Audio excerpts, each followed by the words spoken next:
우리가 노출된 세상은 월급쟁이가 소비를 해야만 경제가 잘 돌아가는 구조로 되어 있습니다. 그래서 사회도, 국가도, 매체도, 주변 사람들도 소비를 당연하게 인식하는데 연봉 4천에서 1억까지는 약 6천만 원이 증가했는데 실제 저축액은 90만 원밖에 증가되지 않은 걸 알 수 있습니다. 그래서 현재 직장인 연봉으로 우리 시대를 어떻게 살아가야 되냐?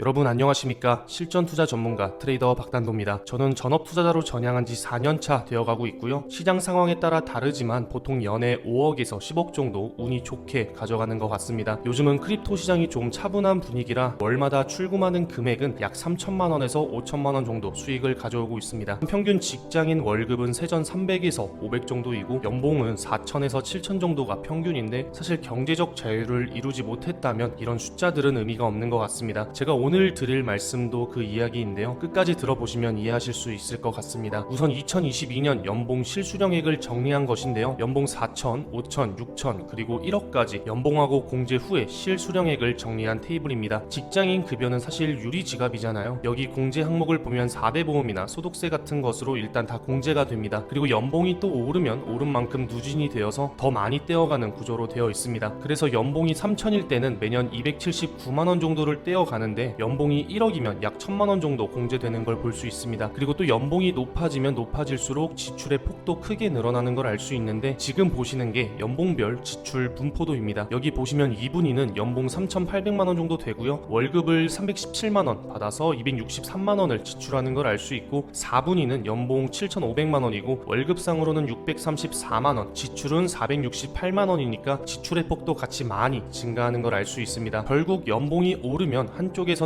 공제액이 누진되어 증가를 하고요. 또 다른 한쪽에서는 소비액이 증가되는 경향이 있습니다. 그럼 과연 이런 구조에서 얼마나 저축을 할 수 있을까요? 이 부분도 제가 정리를 해보았습니다. 연봉은 4천, 5천, 1억까지 규모는 점차 늘어나는 걸 볼 수 있는데 저축 규모는 크게 차이가 없는 걸 알 수 있습니다. 연봉 4천에서 1억까지는 약 6천만 원이 증가했는데 실제 저축액은 90만 원밖에 증가되지 않은 걸 알 수 있습니다. 물론 이 부분은 개개인마다 다를 수는 있는데 대한민국 평균 수치는 이 정도 되지 않을까라고 생각하시면 될 것 같습니다. 자, 그럼 이 저축액으로 퇴직할 때까지 30년간 벌 수 있는 액수는 얼마나 될까요? 연봉 6천, 8천, 1억을 기준으로 투자 없이 30년 복리로 저축만 했을 때를 가정했습니다. 연봉 6천이면 4억 8천만 원, 연봉 8천이면 7억 3천만 원, 연봉 1억일 때는 9억 9천만 원이 저축 가능하다고 나옵니다. 이 계산은 저축 이율을 2% 복리 기준으로 진행했습니다. 또한 이것을 비교하기 위해서 대표 자산하고 연결 지어 보려고 하는데요. 지방 아파트는 매매가가 평균 4억 정도 되고요. 수도권 아파트는 평균 7억 정도, 그리고 서울 전세가는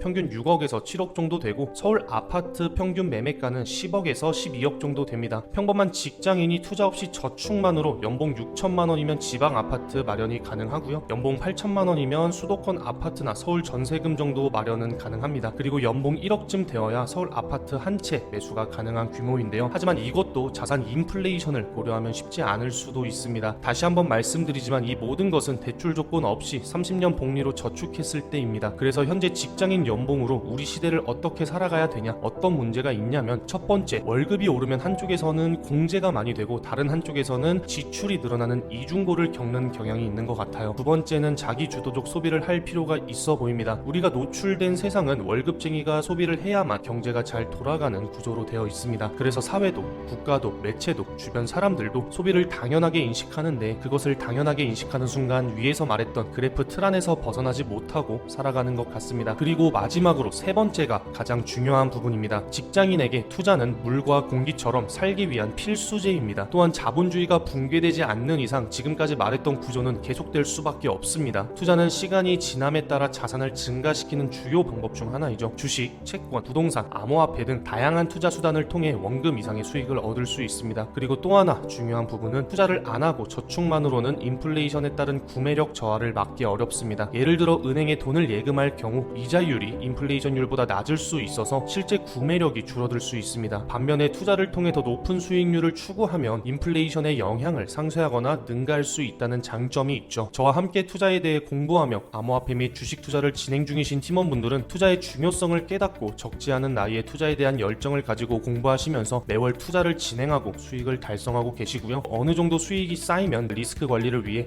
분산 투자에 대한 중요성을 알려드리고 분산 투자까지 진행하며 자산을 늘려가고 계시는 팀원분들이 많이 있으십니다. 공부를 하고 싶은데 엄두가 안 나고 어디서부터 어떻게 시작해야 되는지 모르겠다 하시는 분들이 대다수일 거라고 생각합니다. 그래서 저는 이 투자 시장에서 지금까지 생존하며 수익을 달성할 수 있었던 모든 노하우를 강의 자료를 만들어 선착순 팀원분들에 한해서만 제공해드리고 있습니다. 또한 팀원분들이 직접 매매하지 않아도 24시간 자동으로 매매를 진행할 수 있는 카피 트레이딩 연동도 도와드리고 있습니다. 카피 트레이딩은 여러분들이 잠을 자고 일을 하는 시간에도 저의 포지션을 실시간으로 추구하며 수익을 달성할 수 있는 시스템입니다. 최근 20번의 거래 내역을 보시면 20번 동안 단 한 번 마이너스 3% 손실 이외에는 모두 수익을 달성하며 높은 누적 수익을 달성하였는데요. 함께 공부하며 투자에 대한 인사이트를 넓히고 불로소득을 높이고 싶으신 분들은 고정 댓글에 있는 1:1 메시지 링크를 클릭 후 문의 주시면 안내 도와드리겠습니다. 저는 사실 지금 트레이딩을 멈추고 일을 안 해도 되는 구조로 만들어 놨는데 여기서 중요한 포인트는 제가 선택의 영역으로 바꿔 놓았다라는 겁니다. 선택을 할 수 있다는 것은 자유가 있다는 것이라 생각이 들고요. 이 영상을 보시는 분들도 기존 구조에서 넘어오시면 좋을 것 같습니다. 선택을 할 수 있다는 자유는 정말 다방면으로 좋은 영향을 주니 그것을 향해 노력하고 달려나가시길 바라겠습니다. 오늘 영상은 여기까지고요. 다음 영상은 더 유익한 영상으로 찾아뵙겠습니다. 감사합니다.